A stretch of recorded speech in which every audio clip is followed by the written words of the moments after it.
Je suis né constructeur, imposé à la matière des formes nées de mon imagination, est pour moi un besoin impérieux et une source de joie inépuisable.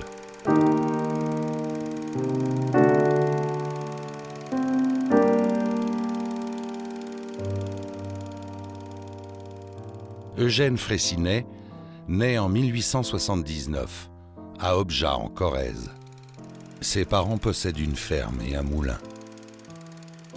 Le grand plaisir du jeune garçon est de regarder et d'aider les artisans qui y travaillent. C'est à ce moment que naît sa vocation. À 20 ans, il est déjà un artisan complet. Forgeron, menuisier, charpentier. Plus tard, même après ses diplômes de Polytechnique et des Ponts et Chaussées, Eugène se considérera toujours comme un artisan paysan. Cette double formation, à la fois théorique et pratique, scientifique et artisanale, a marqué sa manière de penser. Dans ses premiers travaux, il s'intéresse à cette nouvelle technique du béton armé. Il l'étudie et y trouve beaucoup trop de défauts. Le mariage du béton et de l'acier est selon lui contre nature.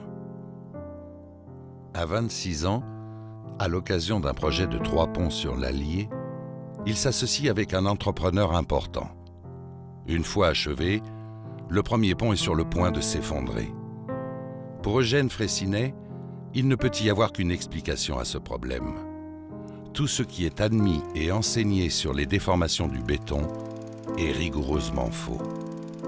Bravant les règlements, il modifie l'arc de son pont.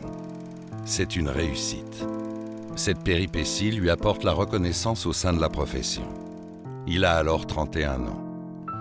Mais cet épisode attise encore plus son besoin de savoir et de trouver.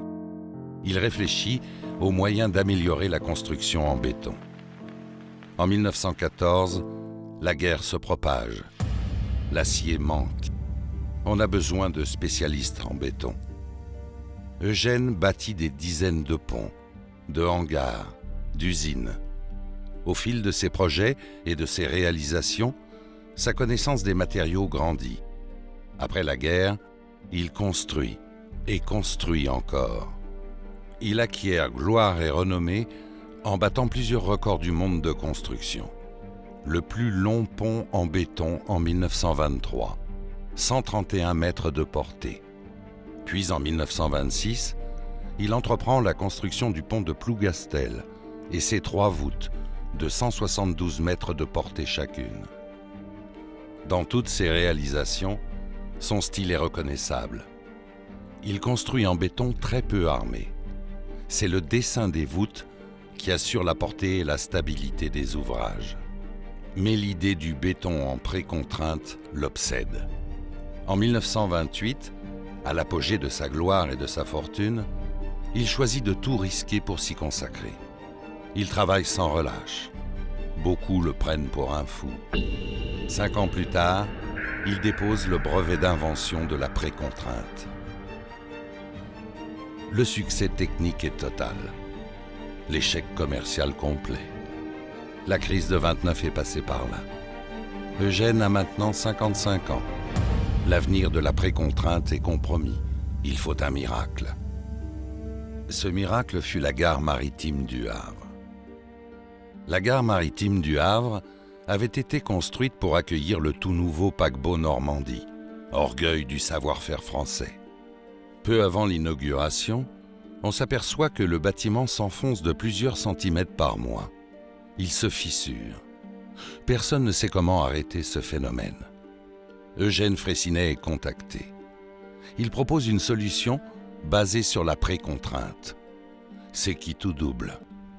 En quelques semaines, la solution de Freycinet réussit parfaitement. Le bâtiment est sauvé et la précontrainte est enfin reconnue. De nombreux entrepreneurs viennent visiter le chantier, attirés par la curiosité de cette invention. Parmi eux, Edmund Campenon. Il comprend très vite l'intérêt de cette découverte et s'associe avec Eugène. En 1943, la Société technique pour l'utilisation de la précontrainte est créée par les 2 hommes. Ensemble, ils réaliseront les premiers ouvrages en béton précontraint.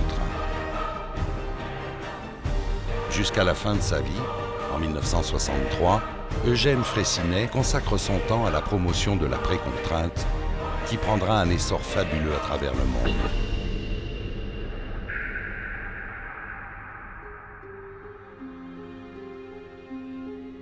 Pour faire ce que j'ai fait, je n'ai eu besoin à aucun moment d'une intelligence exceptionnelle.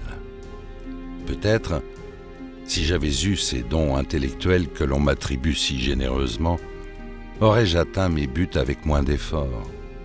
À défaut, j'avais une ténacité inlassable, et au moins 3 fois dans ma vie, j'ai fait preuve d'une audace poussée jusqu'au mépris des risques les plus grands. Mais ces qualités n'ont rien à voir avec la science, ni avec l'intelligence, qui ne sont que des outils ne possédant par eux-mêmes aucune force créatrice. Une seule vertu les contient et peut les donner.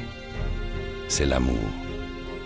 Croyez-moi, jeunes gens, si vous avez le désir de vous élever au-dessus de vous-même et des autres, votre plus sûr moyen d'y parvenir sera d'aimer votre métier par-dessus tout et de vous donner totalement à lui.